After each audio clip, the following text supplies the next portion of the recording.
सुंदर लड़का के महतारी बाप खिसियाइल होके लड़का से अब मर गईल। उ समझ जाइए कि जिंदगी में कुछ करिए उ लड़का उ कामयाब ना हो पाए। ऐसे सब लड़कन के लड़का लोग के भाई लोग के चाहिए कि माई बाप के जियते अगर कोनो प्रकार के गलती भइल होके तो गोड़ हाथ धो के आ क्षमा मांग ली या कह दी कि अब रउरे लड़का हुई एक बेर। तो दुनिया का कोई ऐसा माई बाप नहीं है सर जो माफ न कर दे।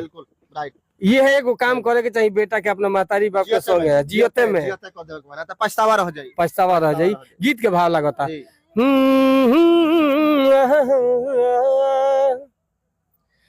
कि बट गईले घरवा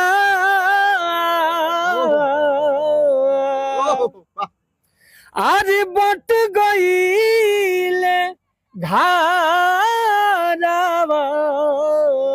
बहुत सुंदर मार्मिक गीत कि बट गईले घरवा अरे दुआर पाई पाई बहुत बढ़िया। तके कदम बाबू रही है के कदम माई बहुत सुंदर के कदम बाबू रही है के कदम माई।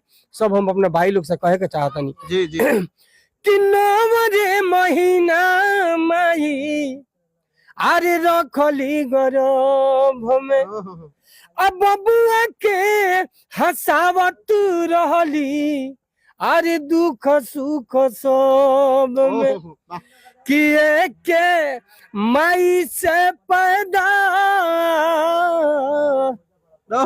किए के माई से पैदा भइले दुनु भाई के कजा में बाबू रही है के कजा में माई के कजा में बाबू रही है के कजा में माई।